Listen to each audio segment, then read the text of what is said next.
Assalamu alaikum wa rahmatullahi wa barakatuh. May the peace and blessings of the Almighty be upon one and all. Today we will be discussing a very important topic connected to the tongue. The tongue, as you know, is a gift of the Almighty. It is very small in size, but it can create so much havoc and it can cause so much damage that more than any other organ of the body. So it's important for us to know that the Almighty has created this tongue. You know, some scholars say so beautifully, He has put 32 guards that are so sharp around that tongue so that we think 32 times before we actually utter.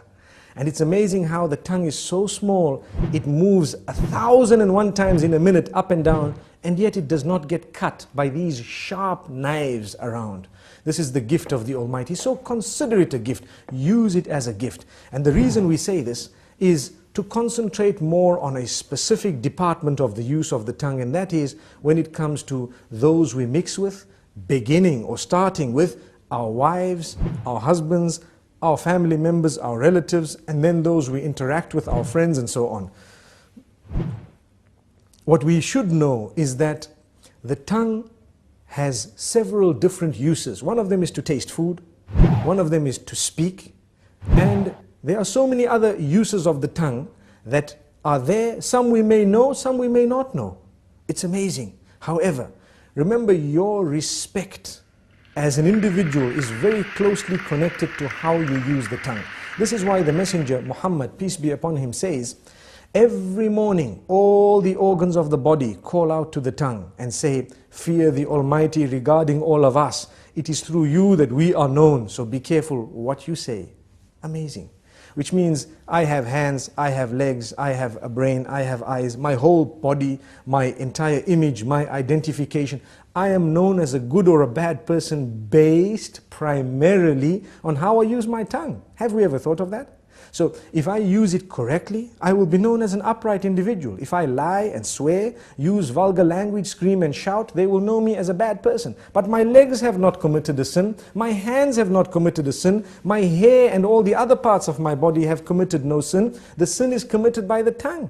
And the tongue, yes, closely connected to the brain and all that, yes, correct. But ultimately it was the one used to relay what was within. This is why if you're not sure, don't speak.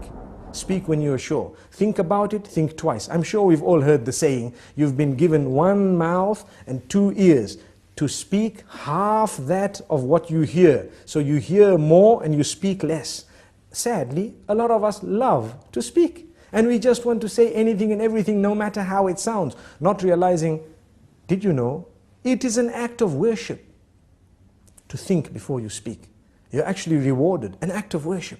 The Almighty becomes pleased with us when we think before we speak. And not just think, but think of how many different ways there are for me to portray or to say what I have in my heart, to convey that message. If I've got 5 different ways of wording it, I need to select the best, most effective, most beautiful manner, and then I will speak.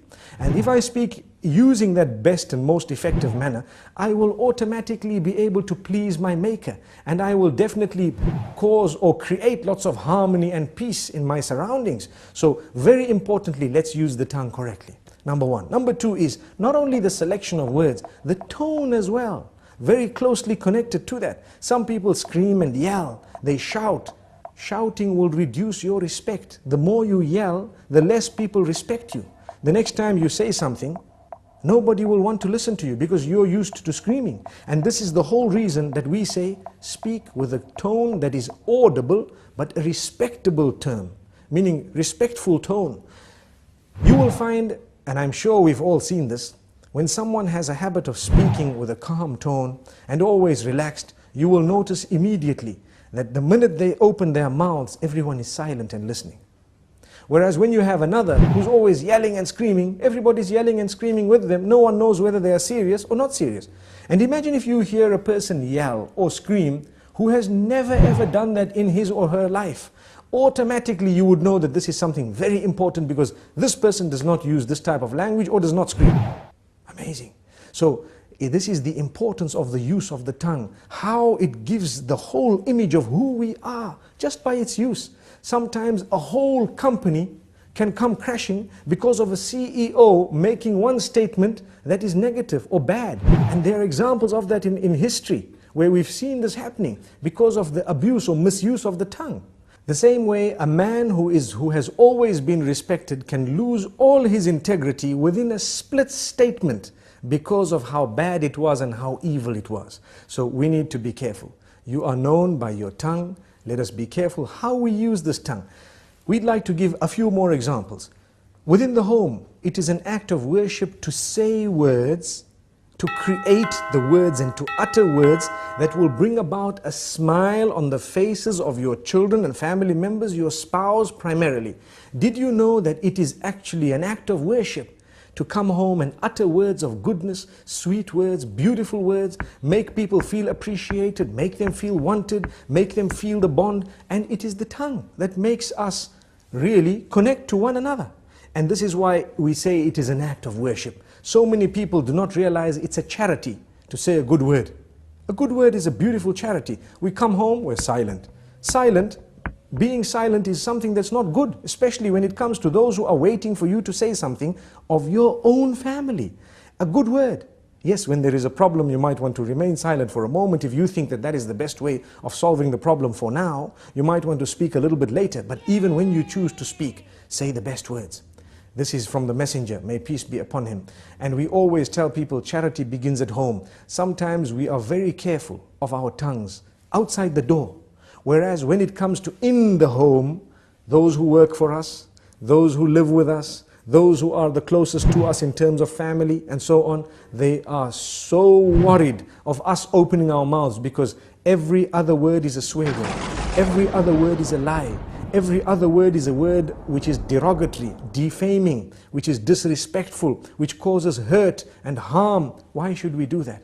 A good Muslim will never utter words that are hurtful to others. There is no need to do that. Even if you disagree, if you disagree with someone, you do not need to utter words that are hurtful to them, belittling them, making them feel like they are not worth it. Sometimes maybe the good statement from your mouth might actually make them change their minds and come on to what you had because you were so good. You came forward so beautifully. This is the religion. This is what we have been taught. Now let's ask ourselves, do we as Muslims really follow these teachings? We call ourselves Muslims. A lot of the times we swear so much that even those who are not Muslim are embarrassed. And it gives the wrong image of the teachings of the beloved messenger. May peace be upon him and may the peace be upon all the other messengers. We shouldn't be doing this because we have the responsibility of portraying the correct image of the teachings of the Almighty. And these teachings primarily begin with a good tongue. The messenger, when he was sworn, he did not swear back. He never swore back. The swear words never came out of his mouth. He says, a true believer is not he who is vulgar, is not he who speaks hurtful statements, is not he who lies, is not he who utters words that are hurtful to people, words that are incorrect, unjust. So we need to learn from this. Let us learn to be honest, tell the truth. For indeed to lie would be a burden on the shoulders, and it would be a very, very grave burden on the day of judgment. We should not be lying, we should not be hurting people's feelings. Remember, choose the best words, choose the best expressions, for indeed to do that is a great act of worship.